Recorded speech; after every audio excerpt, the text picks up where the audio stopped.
We understand clients.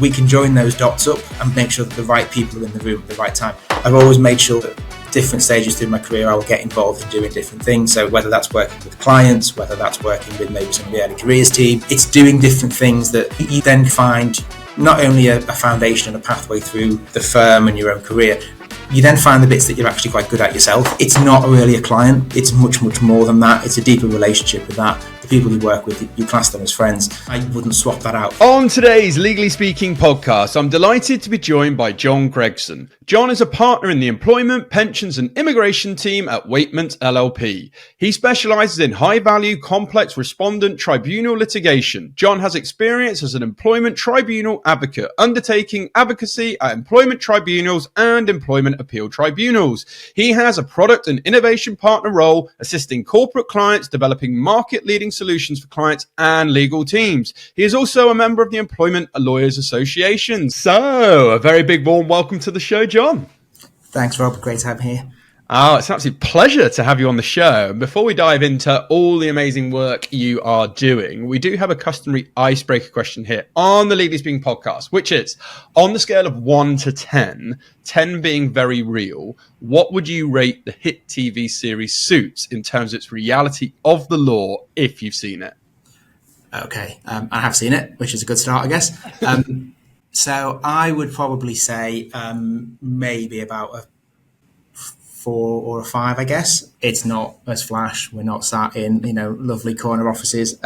We're certainly not all as good looking as you would find in Suits. There's no doubt in this firm plenty of people who think they are very Harvey Specter-like, probably much more Lewis Litt-like in reality.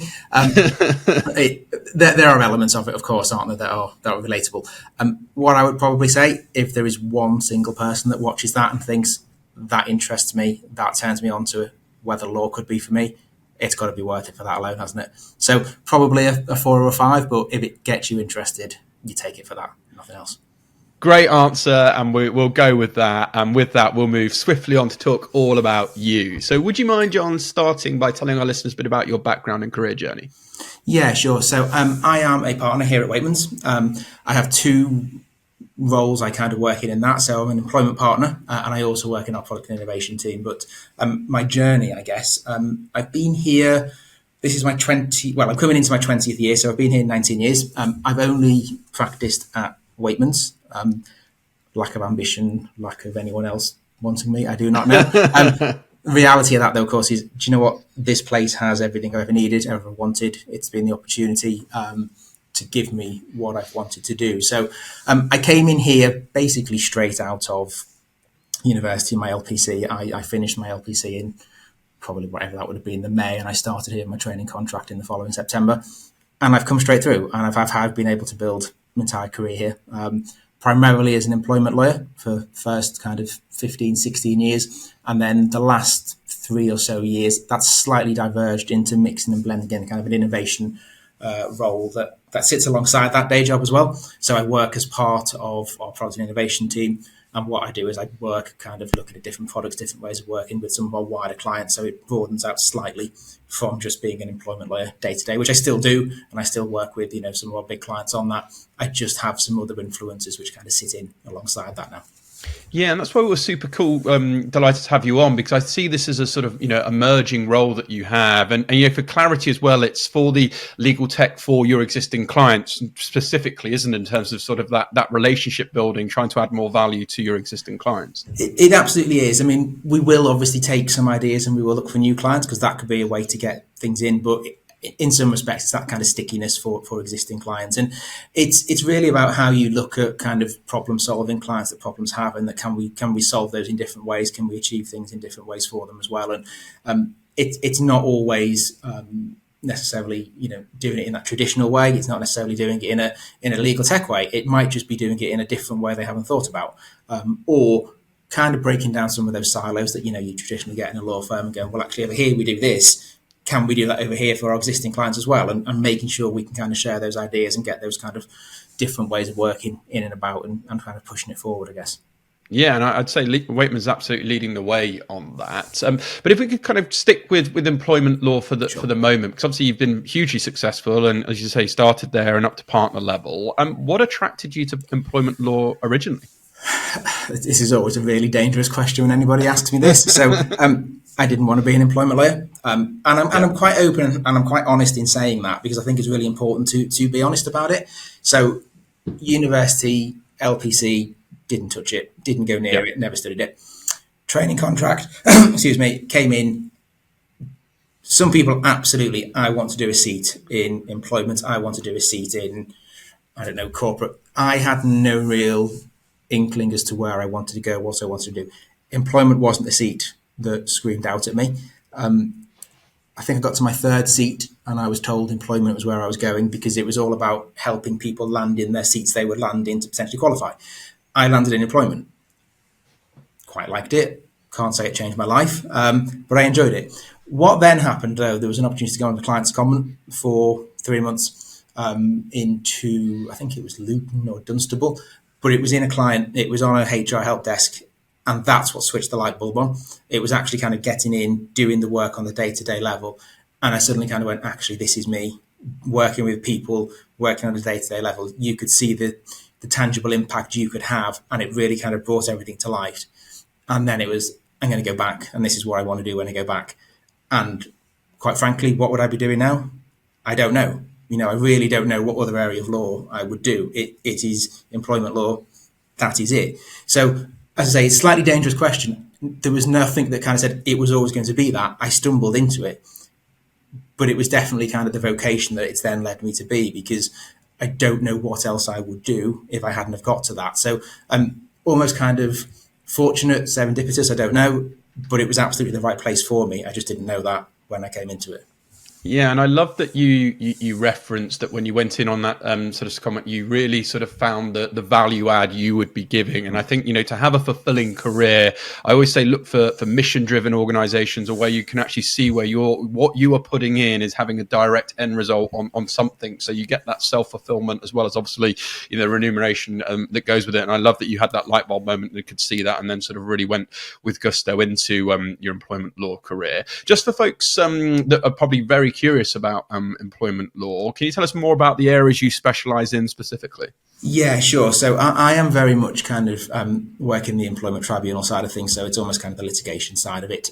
Do a little bit of work on the kind of the non-contentious side, of course I do, but primarily I'm an employment tribunal litigator. So anything at all that kind of falls out the back end of employment disputes, issues, employment tribunal. So, dealing with employment tribunal claims, unfair dismissal, discrimination, whistleblowing, the bits where things kind of go wrong, the disputes arise. And that's right the way through the whole course of a claim, through to then doing, advocacy in employment tribunal. So I'm an advocate. I spend a lot of time in tribunals. But it's that whole piece that you get involved in. We do a lot of advice to hopefully try and avoid ending up in that ending up in that situation. But I'm really a litigator. I deal with, when stuff goes wrong, and it's often the case, we have a bit of a joke that nobody speaks to me for a good reason. You only speak to me when it goes wrong. No one calls up for a chat. It's I have a problem. That's why you ring John. It's not how are you? It's this has happened. It's that kind of stuff is what really is my day to day. That's the kind of stuff that, again, going back to that second piece, that's the stuff that kind of really gets me going in this. That's the stuff I enjoy and why I do what I do, because it is so interesting doing that part of it. Yeah, and you sort of joked there, but I always say if you can find a skill set where you're really solving a real pain point, you're going to be very, very successful. And then we'll see. Speaking off air, you said, look, it's been straight back into it, super busy. Like there's lots of things going on, and obviously you've developed a skill and a niche skill set which is in high demand. And so I think it's fantastic to see that you are doing so well. And I guess this is another hard question, and it may be a little bit difficult to overshare, but has there been a memorable case that you have worked on over the years, given you've appeared in employment tribunals, employment appeal tribunal, et cetera, et cetera? Yeah, I mean, there's probably been that many. I mean, you get the ones where you sit there and you think, I have no idea what I'm doing here. The wheels are absolutely going round on these things. You get the ones which are complicated, that have gone on for years and years, and then you finally get to an end point of it. had the cases that have kind of gone to Supreme Court, they changed the law. Those are the ones where you go, actually quite good at what we do here. I've got one that somehow has ended up on a Netflix documentary, and you're like, what has happened on this? It's kind of blows your mind. Is there one? Probably not. I mean, there are ones that are enjoyable. I think almost to answer your question, I can't give you one, because with employment law, you see everything. You see every type of issue, and it's human life. So I can't say there's one type of issue or one type of claim that's really stood out, because everyone is so different in so many different ways. And that, again, kind of goes back to that. This is why it's so enjoyable. It's why it's so relatable. It's why you turn up every day to do it, because there's so much that comes out of this that no two are alike. And I can't say one is better than the other. Is there something with a really complex, detailed legal argument? Yeah, I kind of love that. That's why I do what I do, because I get into the law. But actually, do you do something that really makes a difference for a client? That's a whole different reason you do it as well. Or, you think you're going to lose this, you go in and you have a great day and you win it. That's another one. There's so many kind of buttons and levers you could pull to go, this is one of my favourites. So I don't think they could say there's one. I could give you the car crash one, so I could tell you where you want to go cry in the toilets afterwards, or have almost been chased down the street by an angry claimant. Absolutely. But there's so many different reasons why you say this is what we do. I don't think there's one that really stands out as that was the best one. Well, I think what does stand out is your passion, given that you stumbled into, like you said, self-admittedly on the employment law, just hearing you there and the way that you're describing and your level of involvement and how you're resolving, really complex, probably quite complicated, cases. It's very clear you're passionate about the area of law that you're involved in. And I always encourage people to try and follow their passions. And you referenced Netflix there. We obviously, for keen listeners that have been with us for a while, we had Carol Baskin from Tiger King when that was on the height of Netflix. And a little exclusive for our listeners, we have one of the lawyers from Sweet Bobby that was on Netflix coming out very soon. So yeah, we're very used to having some connection to Netflix on the show. I'm going to talk about tech in a minute, because obviously we're very curious about tech, and we partner with Clio, and we're all in on kind of tech for good and promoting that on the show. But I want to stick with your journey on the legal side, because you have been since 2005 trainee to partner. How has that role evolved over the years? And what would you say to some people, because you are a sort of one firm partner, man and boy, so to speak, how would you say you have made sure your skills are sharp, so you are completely, competitive against people that might have been in different environments as they've grown up the ranks? Yeah, it's something I'm always kind of acutely aware of, is that, this is where I have been, and inevitably there will be people that will come and go, and they will come and go again. And you kind of like, I'm sure you've been here, and you go around. I think the thing for me is I always have to have something that kind of keeps me interested, that keeps me motivated to do something a little bit different. If you sat me down and said, look, you're just going to turn these claims over, you're just going to go and do advocacy, that's not enough. I would get, being quite frankly honest, bored with that. I have to have something else that pushes me, that kind of keeps me doing something new. And it's that stretch. It has to be doing that. This job is hard enough. Again, I'm always quite open about that. This job is hard. It takes enough out of us. If I'm bored at it, then that's probably the day I pack up and I say, right, I'll go and do something else, because I can't do this job if I get bored of it. If it becomes hard work, I can't do that. So I always have to kind of try and find different things to do that. And I've always made sure that different stages through my career, I will get involved in doing different things. So, whether that's working with clients, whether that's working with maybe some of the early careers team, developing some of my junior people, it's doing different things that I guess you then find not only a foundation and a pathway through the firm and your own career, you then find the bits that you're actually quite good at yourself, and that you want to become the type of lawyer, the type of partner that ultimately you'll become. And so the laws are given. I think anyone would accept, you come here, you go to the firms next door, the law, you will get the law right. That's inevitable. They should do that. It's what else you will add into that as the lawyers that, the clients want to come and work with. So it's what you can do with those things. And, more latterly, that's led into the innovation into the tech space. But there's always been different things that I will do. The Clients of Comment was the very first example of that. That was going out and actually understanding what it's like to work with a client. How does a client view this? What does a client want? So I've done that. As I say, I've done things in the early career space. I've done things about, managing a team. So I've managed a team of people. I've just tried to make sure there's always different things that I will do that stretches me, that gives me those different skills to understand those different things, so that, I can do the law, but actually then it gives me all those different skills, and it rounds me off, I think, as as not just a lawyer, but as people that they work with, and the firm then want to equally invest back into me, I guess, to put that time in, and it keeps me interested, and that's why I'm still here, 19, 20 years later as well.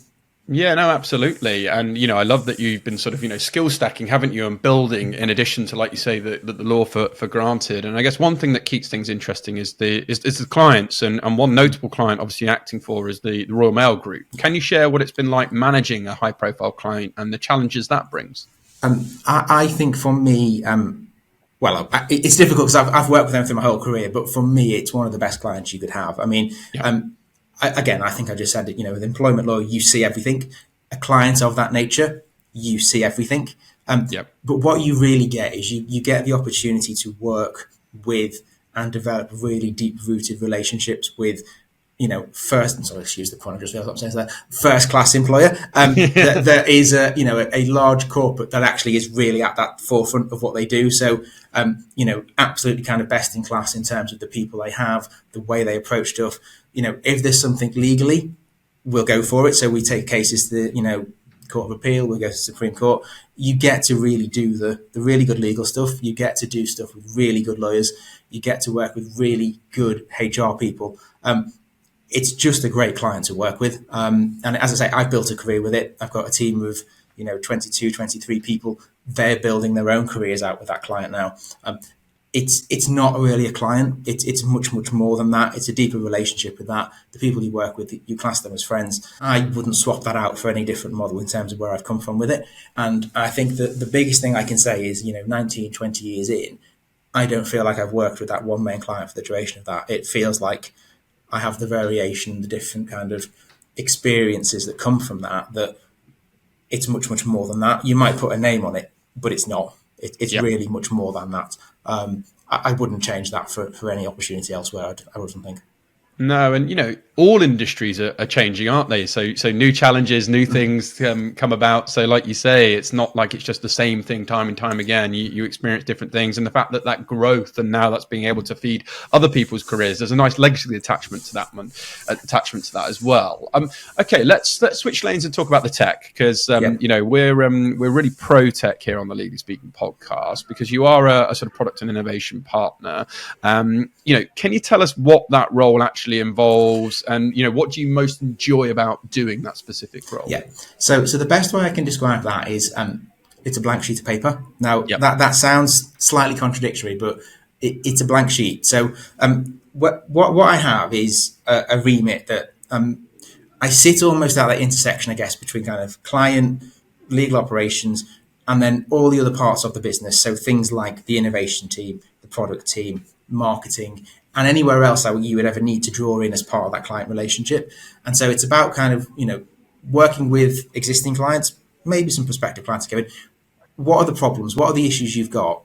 How do we solve them? And so, you take, for example, we know that some client partners, some people who will work on the tools with clients, they're great at servicing things, but they might not be great at going, well, how do we do it differently? Or do I actually understand what we're doing? Or we just do this the same way every single time.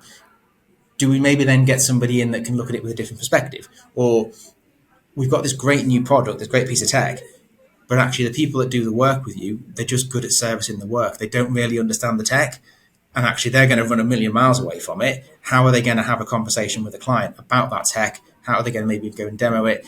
The two things just rub against it. So if you put somebody like myself and the other product innovation partners we've got, well, we understand the tech, we understand the innovation piece, we still work with clients, so we understand clients. We can join those dots up and make sure that the right people are in the room at the right time, and we can kind of translate some of those conversations through as well. So it's about being able to kind of make those conversations happen.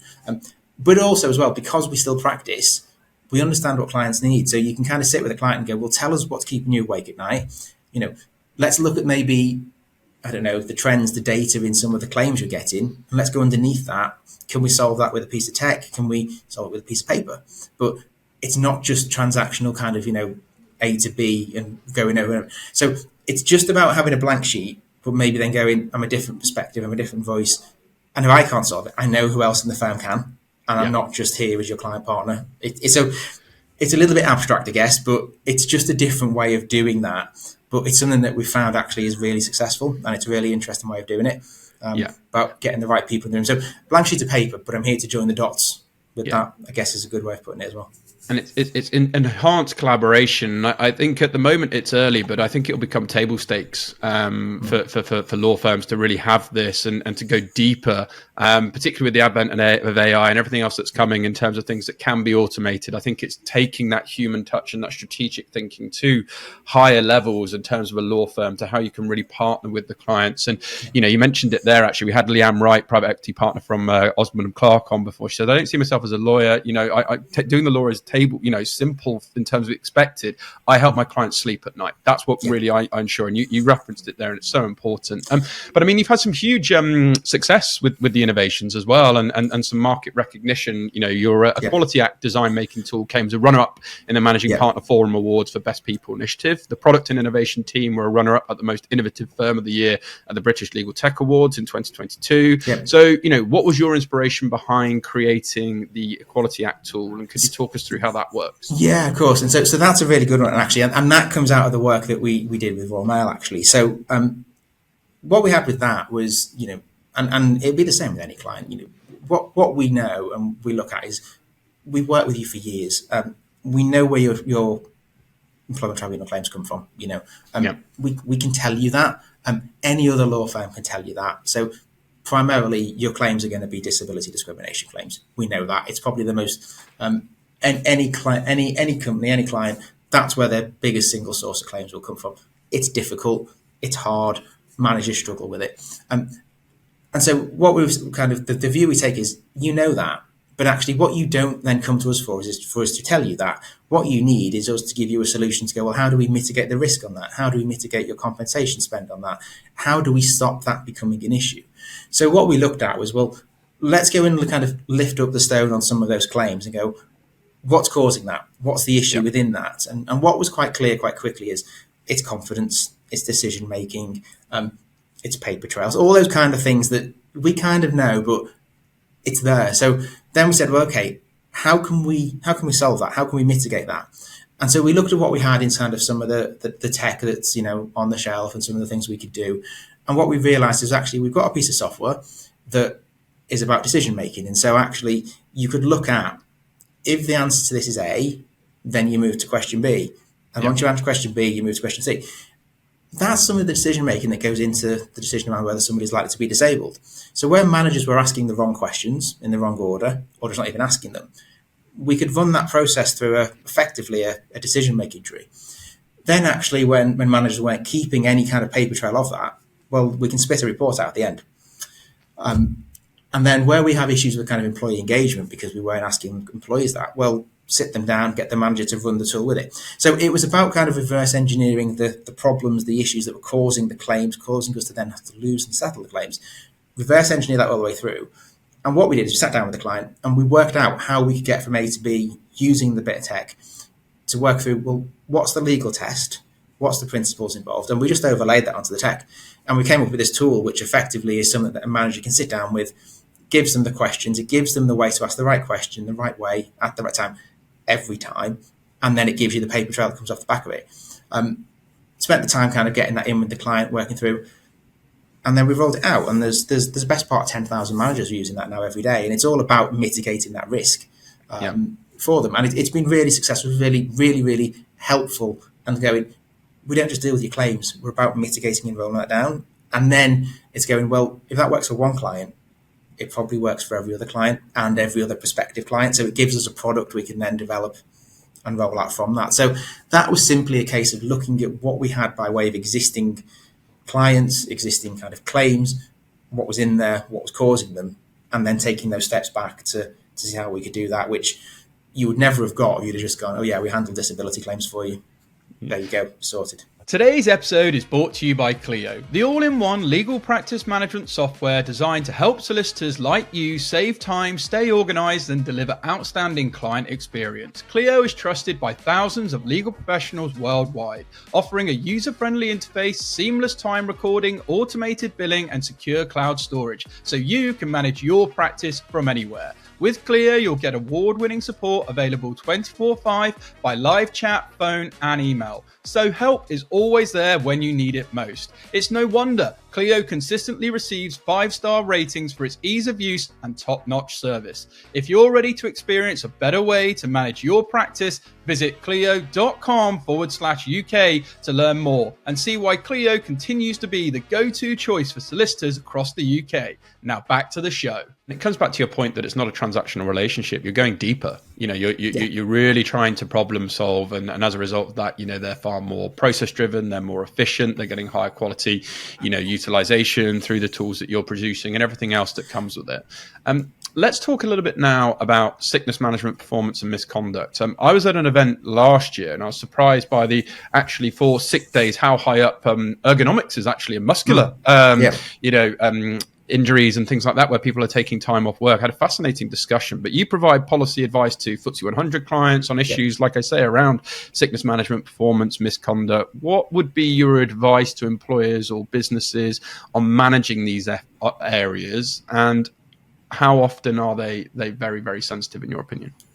I mean, it is. I mean, a lot of this is all about engagement. It's all about getting ahead of these things. And, we were having some conversations internally here actually the other day about, what's that point where you suddenly kind of see that tipping point with people from, with absence, and it then becomes difficult to get people back in. And what's the tipping point? Is it 4 weeks? Is it a little bit beyond that? And it's all about that engagement piece, and it's about what you can do to get people back into work, and it's about keeping them whilst they're absent engaged and on board with those things. And I think once you see where it then tips into that, and it's not about what you're then doing to manage people through processes, about how you're kind of trying to keep people in work, get them back into work. That's the key to a lot of that, which is pretty much the same with the vast majority of what we do with employment law. It's about the people. It's how you manage the people. And it's just a crucial part of what we do and how that all kind of fits together. And I think absolutely even more so now, particularly with kind of different ways of working, different working patterns, different kind of, agile working, without kind of going into that side of things. But you can see exactly how that is crucial. And as soon as that kind of slips and you kind of start going down that slippery slope with things, it's really difficult. I think a big part of it is having the confidence to manage it as well. We see a lot of time, and a lot of the advice and the work that we do with clients is just making sure that people have the confidence and as well as the skills to be able to manage those situations, because they are difficult. There's no doubt about that. It's a difficult subject to deal with, but it shouldn't be something that you shy away from, because actually that in itself then just creates more issue, and actually probably even harder subjects to challenge further down the line from that as well. Yeah, and we've had so many guests on before where they've talked about certain things that are hard within the law, and one of those is culture. Something that comes to mind is we had the global managing partner of Cleary Gottlieb come on, and Michael Guggenstein, he was saying culture's hard.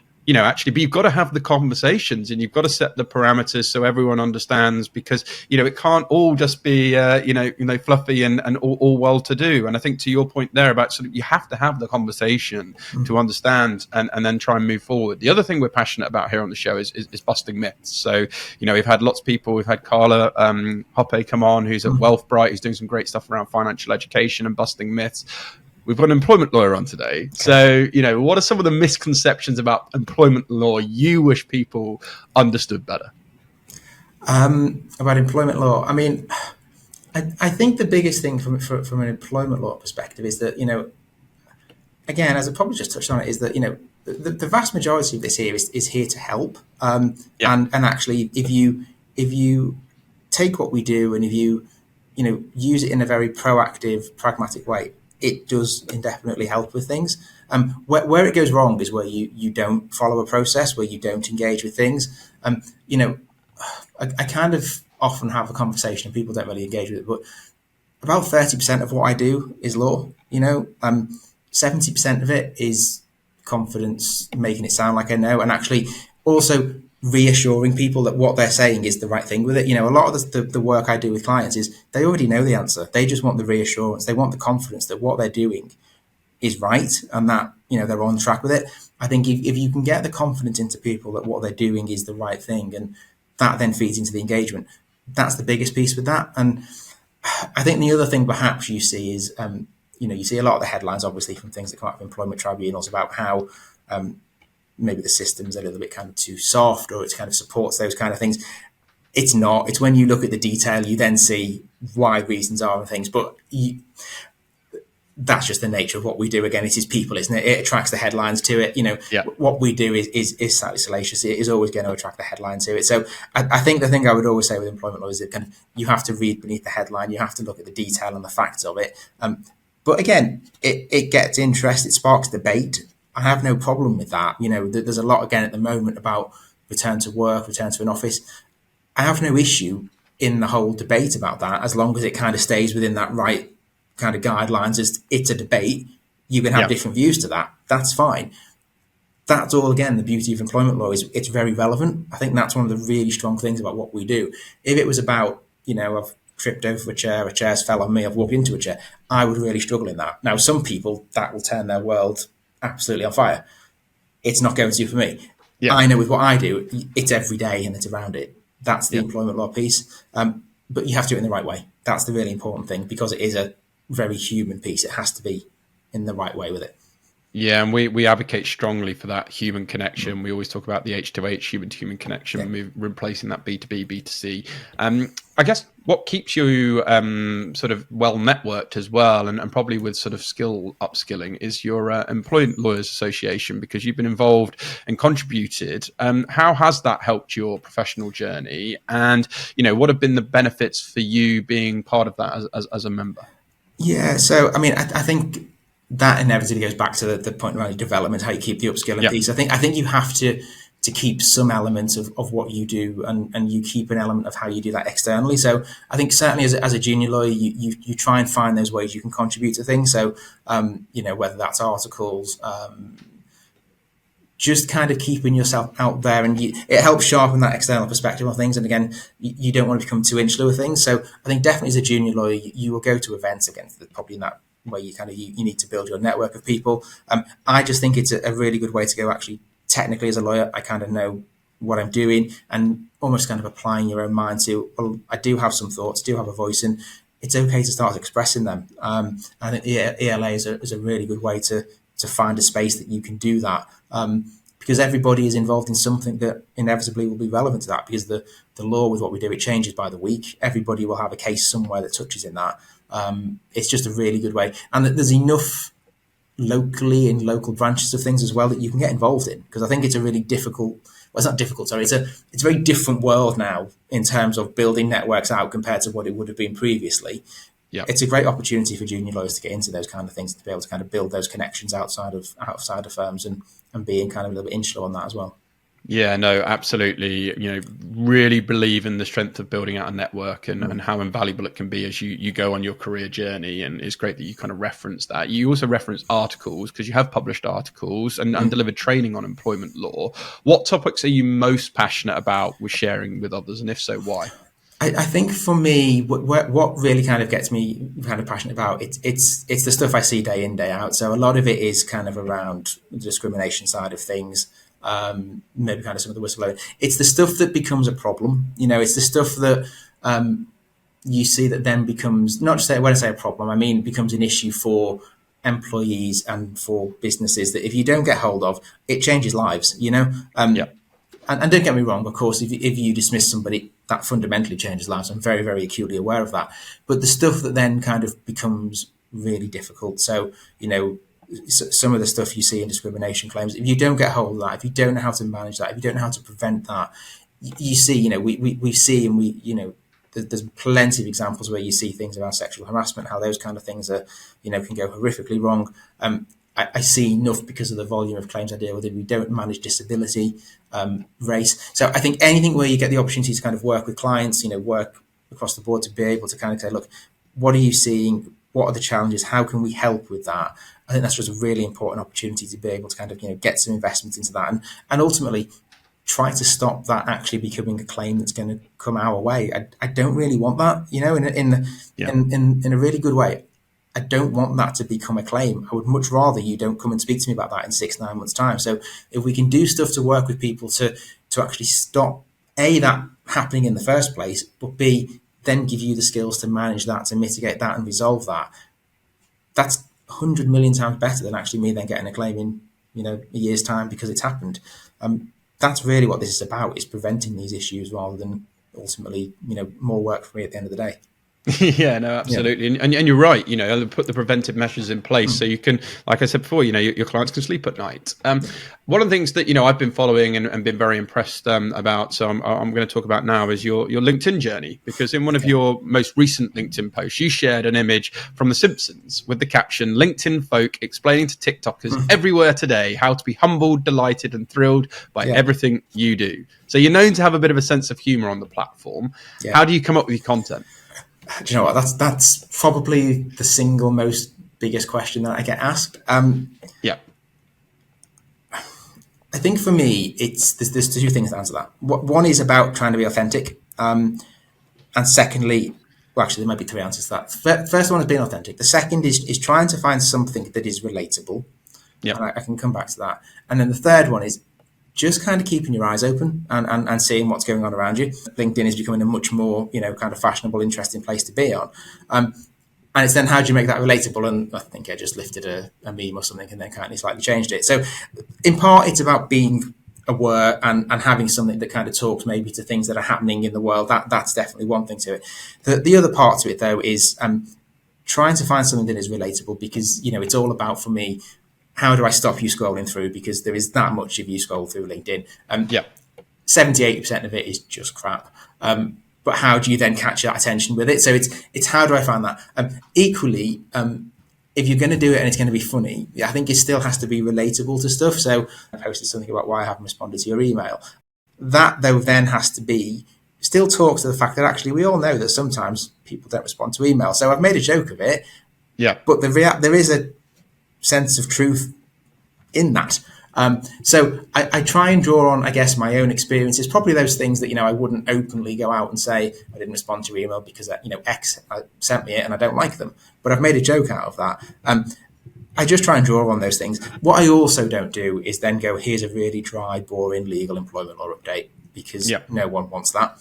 There's also 100 other better employment lawyers out there than that. So I just try and draw on things that, are going to be relatable, that might be slightly topical, but also then just try and catch your attention. But it's also done in a way that actually then you will go, okay, I like that. Oh, and actually, here's also an employment lawyer. So when you then need an employment lawyer, I might be the one that kind of sticks in the back of your mind, that pops up. And then we can get into that conversation at some point as well. Yeah. And the reality is likability matters in business. If you can get across relatable, educational, edutainment type focus and become likable and build a community, then people will keep coming back, and then you'll be amazed how far this can just run. I mean, I'm banging on all the time about the importance of a personal brand and LinkedIn, but from a partner in a law firm who's now sort of in the tech space within legal as well, do you believe LinkedIn is a good platform for building a personal brand, and would you encourage others in and around the legal profession to jump on it? Oh yeah, it's invaluable. I mean, I'm very much someone who's a bit of a kind of a late adopter to this. So I only kind of really done this for probably about 18 months now in terms of really doing it properly.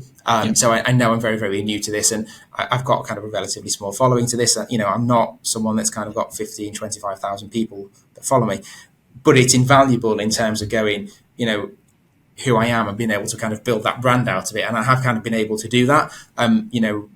Somewhere the other week, and kind of somebody literally stopped me in the street and said, look, this is going to sound a bit weird, but are you Jon? And it's kind of like, this, and you're kind of like, this is weird. I get stuff sent here now, it's just addressed to Jon from LinkedIn. You can build a brand out of yourself on that. And I think, again, it goes back to two things, I guess. One is, the law's taken as a given. That's that. So it talks to your point about the human to human piece, about you get to see what it's like to work with me. You get to see what it's like to as a client, you get to see what it's like if you want to work with me here at Weightmans.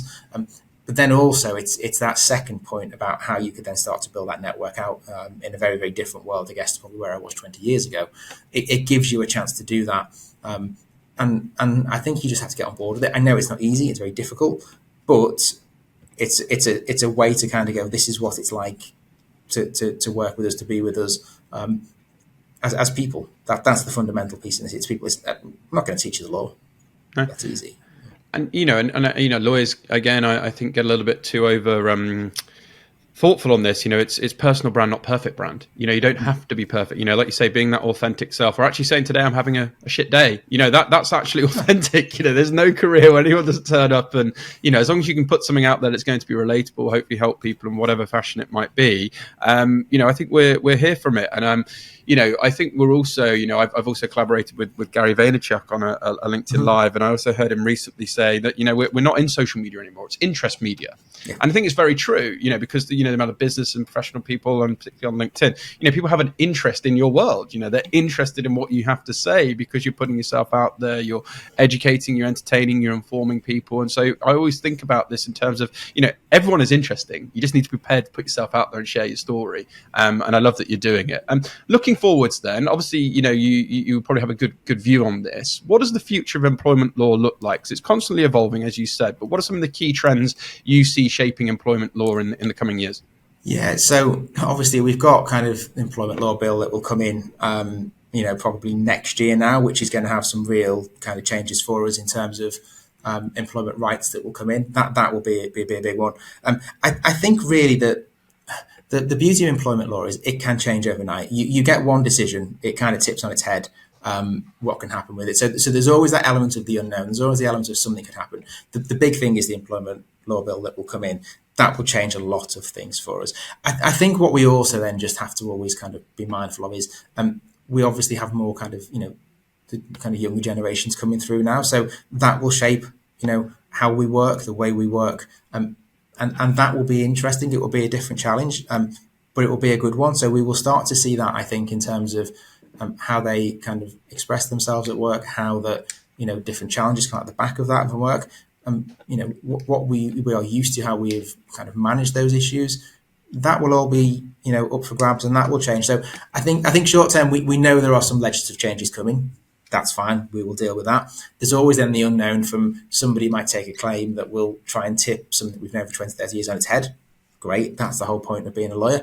But I think societal changes will also come in, which is, again, it's employment law. You see that. And so that will be a really interesting one. Probably the work from home, work from office piece, that it feels like that kind of tips around the edges of things all the time with stuff. But it can be anything. We had the kind of, obviously with the pandemic, we had loads of real good, interesting issues that came out of that for us. You only need one event and it suddenly becomes a massive thing for us. So I think there are some interesting things. I think it will be an interesting world to work in. It always is. But I think it will be, I think for me, those kind of generational pieces have been an interesting one just to see how that really starts to have an influence, because we've seen bits of it, but actually once that kind of starts to mature, might be quite an interesting one to actually see how that plays out, I think. Yeah, no, I agree. And that kind of lends nicely onto what I was going to ask before we wrap up in terms of the next generation. What would be your advice to younger lawyers or aspiring solicitors looking to specialise in employment law? I think I would just say just try it. Just try anything. Be willing to have a go and see. And that's maybe not even for just employment lawyers. Just as a lawyer, is you just try. And I would say I'm an example of that, in the sense of I didn't want to do this. I had no interest in this. It's worked out okay-ish for me. You just have to try something. And I think that's probably, one of the biggest things we would ever say to any of our junior lawyers, our trainees, our apprentices is you just try. It not only helps with that brand piece, I guess, but if you're willing to go and try something, you never know. And unless you try it. And I think that's an important one from employment law. Nobody wants to come in and be an advocate. They don't want to go and do the standing on their feet and talking in a tribunal. But actually, some people really enjoy it. Some don't. That's fine. But if you don't try, you don't know. That's a really good piece from the employment perspective. But I think ultimately, just have a go. It might be for you. If it's not, again, you look where I've gone into the innovation piece. There's opportunities now in law firms. You don't need to be a lawyer. So if you think actually this isn't for me, we'll put the time in elsewhere, because ultimately we brought you in because we like the person. We'll find something else for you that will play up those strengths for you elsewhere. But just go and try it. You have to just go and try. It's the biggest thing, I think. And I think it's hugely exciting that, that there are multiple career routes you can take now within law firms. It isn't just a traditional role, like you say, in terms of fee earning. There's so many different things that you can add an impact. So if you're just curious about legal, like you say, I think it's a great way to get yourself out there and give it a try. Jon, it's been a great conversation. Really enjoyed learning more about your story and all the value that you're giving, particularly over on LinkedIn as well, to the legal community. So if folks want to learn more about your career or indeed what you're getting up to at Weightmans, where can they find out more? Feel free to share any websites or indeed social media handles. We'll also include them in this episode for you too. It's LinkedIn. Probably the one place you find me is just on LinkedIn. That's where you get the good, the bad, and the probably not so relevant about me, if I'm honest. Yeah. Well, thanks so much once again, Jon. It's been an absolute pleasure having you on the show. From all of us on the Legally Speaking podcast, sponsored by Clio, wishing you lots of continued success with your dual career and what else is in the future pipeline. But for now, from all of us, over and out. Thank you for listening to this week's episode. If you like the content here, why not check out our world-leading content and collaboration hub, the Legally Speaking Club, over on Discord. Go to our website, www.legallyspeakingpodcast.com, for the link to join our community there. Over and out.